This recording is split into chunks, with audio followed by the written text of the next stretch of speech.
Hello guys, magandang araw sa inyo lahat. Ayan, so kamusta na po tayo lahat dyan guys, no? And sana ay nasa mga mabuti ho tayo mga kalagayan, ha? Ayan, so guys, this is Laking Davao once again. And everyone, welcome back to my channel.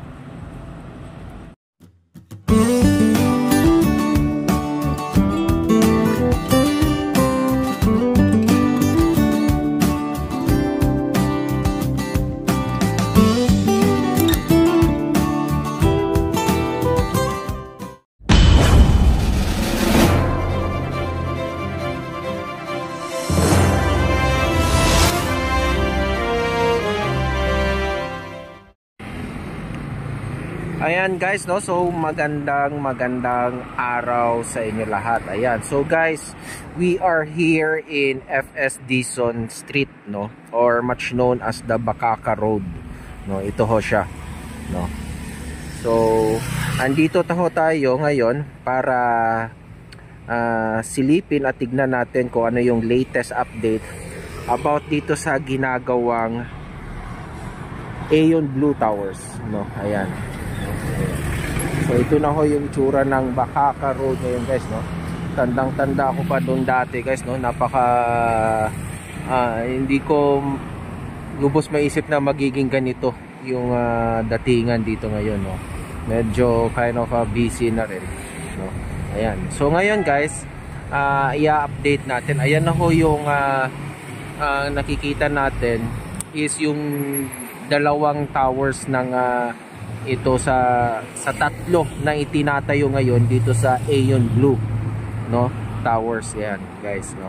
Kasi actually yung whole project of the Aeon Blue is a total of 6 towers, no. Yung isa is a mid-rise, no, and yung una kasing ginagawa ngayon, yung bali parang phase 1 nila is yung tatlong towers na which is yung 2 towers na yan yung nakikita natin ngayon. Yan yung residential area, no, building, and then just right after that guys, no, yung pangatlo niya na ano na rin, patayo na rin ay yung condotel, no. So ngayon pupunta tayo dyan guys, no. Titignan natin yan. Let's go guys, no. Pupunta tayo doon sa may bandang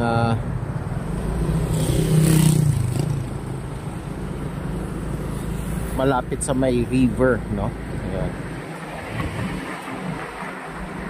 Ayan, no. Ganito na rin ka-busy dito sa ano din guys, no. Kaliwat kanan na rin yung mga establishment.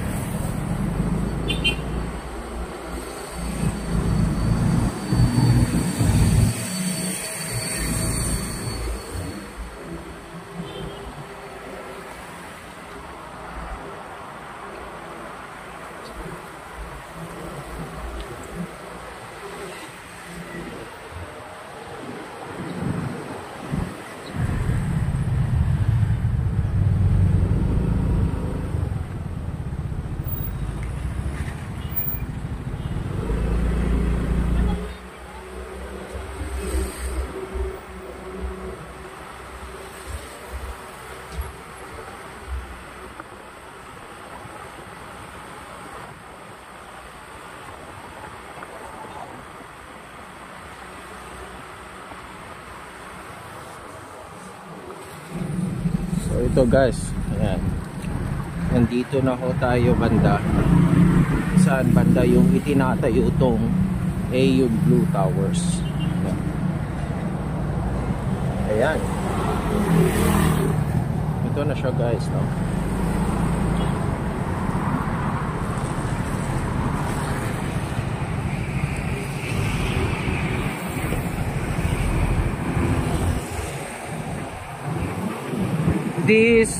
Itong mga towers na tinatayo, no, bali tatlo na yan guys, no. So tatlong T-crane yan nakikita nyo, no. Yung first one and the second one is the residential, and this third one, itong patayo na rin ay ito yung condotel, no. Ayan. So these 3 towers is will stand with 26 stories each. Ayan guys, no. So nasa na sila, 4, 5, 6, 7, 8, 9, 10, 11, 12, 13, 14, 15, no. Ayan. So itong nasa gitna na tower guys, or yung tower 2, no, na residential, ay nasa 15th level, no. So para maabot yung 26 stories, so last remaining 11 levels pa ang kanyang pupunuin. Ganyan na siya kataas ngayon guys, no. Ayan. So ayan. So I think the tower 1, kung itong tower 2 ay nasa ika 15th story na or 15th level na, si tower 1 pihado na sa parang almost mga nasa 17 or 18, no, going to 18th level, no. Itong condotel ay nasa pa lang, no, going 4th, no. Ayan, nasa 3rd level pa lang sila. Ayan. So ito yung pangyayari ngayon guys. Ngayon guys, papasok tayo dito sa may alley na ito, itong sa San Antonio subdivision. Doon tayo banda sa may likod. Sisilipin natin, no, kung titingnan natin doon kung masisilip natin yung itong project na ito, no. So let's go guys, no, punta tayo doon na side. So ito guys, no, ito yung sa side niya, no. Ayan. Dito kasi banda na side, itatayo yung parang corporate tower, no. And then dito sa may gitna dito, sa may bandang middle, itatayo yung parang kanilang yung mid-rise, no, yung parang magsisilbing clubhouse nila, no. And then yung doon sa may pinakadulo na malapit na sa may river, sa Davao River, ay yung residential na office, no. Ayan. It's like a premier residential. Ayan. So punta tayo doon guys, no, sa may river banda. So ito guys, no, so nandito tayo sa may riverside, no. Ayan.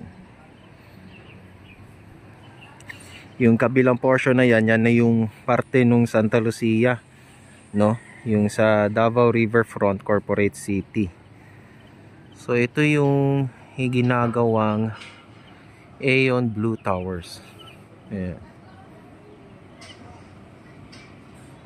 So ito yung latest. This will be a really quick update lang guys, no? Update lang natin to. So ngayon, today is Sunday, so tuloy-tuloy din ang trabaho nila, no. Ayan. And ang napapansin ko dito, napapadaan ako dito guys pag sa gabi paminsan. Napapansin ko dito, yung trabaho dito is day and night na, no. So puspusan yung pagtatrabaho nito guys. Parang maganda talaga yung design ng mga buildings na ito guys, no. Ito. And this project here, it will be a glassy buildings also, no. Katulad nung kanilang ginawang project doon sa Aeon Towers guys, no. Ayan. So ito. So guys, pupunta tayo doon, no. So mahirap dito banda. So titignan naman natin yung doon sa kabilang side, no. Yung parang sa kabilang side naman doon tayo sisilip. Ayan. So this is the tower 1. So remember guys, this is the tower 1 and then the tower 2, which is both residential, no, residential towers. So dito na side may itatayo pang isang residential dito na area. This will be the tower 6 already, no. Yan siya. Okay, so ngayon let's go guys, punta tayo doon sa kabilang side naman para makapag-update tayo doon. So ito guys, no, nandito tayo ulit sa may itong FS Dixon Street, no, or Bakaka Road. Ayan. So nandito tayo sa may kung saan naman parte itinatayo itong Condotel, no? Ayan. So it's clearly here, the Condotel is on the 4th level, no? They working on their 5th level, no? Ayan. 2nd, 3rd, 4th, 5th, no? Papunta na silang 5th. Ayan. So dito tayo papasok, guys, oh, sa maliit na iskinita na ito. Para matignan natin, no? Ayan.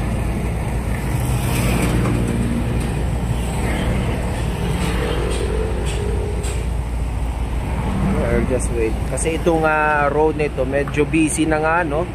Ayan. So itong mga sasakyan na ito is heading to the CP Garcia Highway. No, on the other side naman, yung mga sasakyan na yan fronting us is heading to the JP Laurel Bahada, no? Ayan. Or going to downtown Davao. So dito, guys, pasok tayo dito.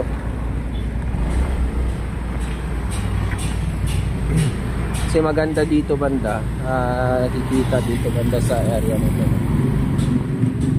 Ito.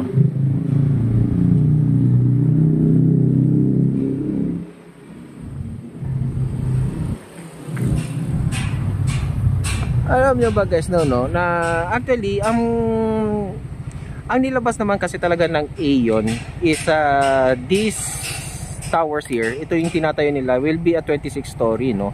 Pero meron din isang post, ang sinabi, ang nakalagay sa kanyang description of these buildings na tinatayo dito, the tower 1 will be the 26 story building, and then the tower 2 will be 25, and then this Condotel will be 24, no?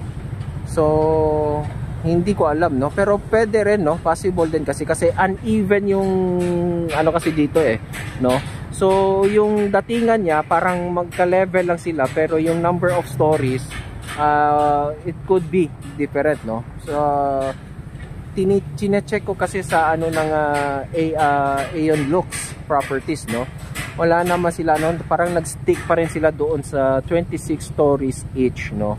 I don't know to the one page of the Facebook, no, sa Facebook na yun ang kanyang description. So I think baka yun yung inano niya kasi, pero possible kasi ganun, no.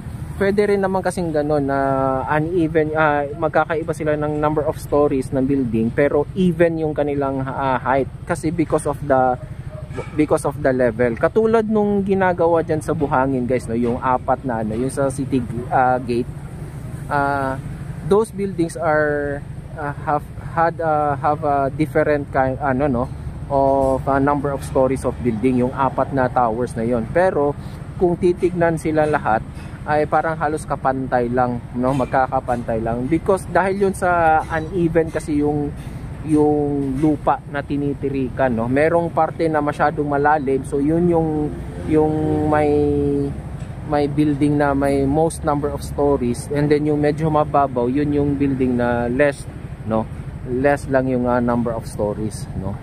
So possible din, no, may point din yung kanyang description, pero for me, no, so we will stick for the 26 stories which is the Aeon Lux Properties release, no. I don't know if magbabago yun, no. Ayun. Kasi meron naman silang lately lang, no, parang nung last quarter of last year, meron silang ni-release, no, yung parang changes about yung doon sa phase 2 na mangyayari, no, yung doon sa corporate tower, no, and then the Club Aeon, no, which is the mid-rise, and then yung ang nagbago kasi yung parang residential na premiere nila, ginawa nilang parang naging residential office siya, no. Ayan. So ito yung sa may back portion niya, guys, no. Ayan. Ang ganda ng ano nito, guys, no. Yung at saka medyo mas binago nga nila yung ano yung pagkakala ko yung lately nila na update dito para sa Aeon Towers, yung corporate building nila which is parang medyo may pagbabago sa design, no. Ayan. So yan yung ni-release, no. Yung before kasi, yung katulad yung sa miniatures ano nila, yung parang sa kanilang scale model before is ganyan lang, no. So, ngayon parang medyo nilagyan nila ng medyo may pagka ano yung sa design, no.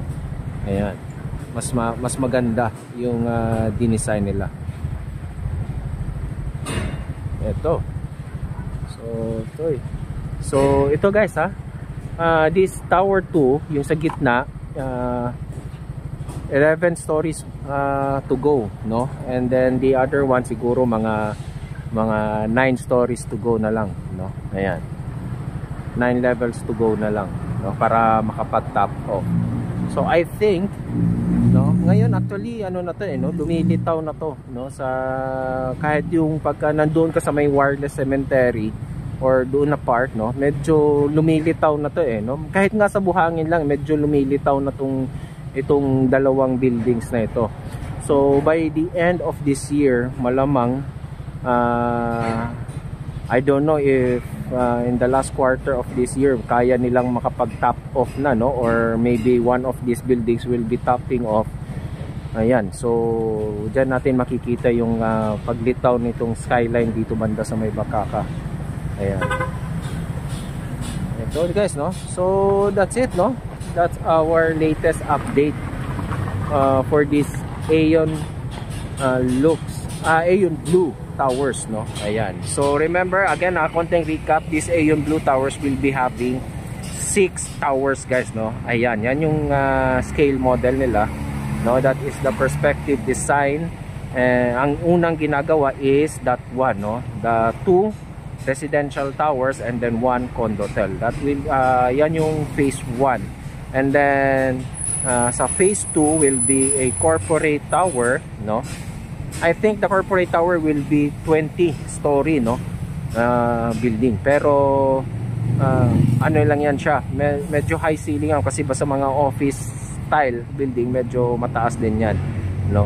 Ayan, and then sa gitna niyan, there will be one mid-rise building, will be the Club Aeon, no.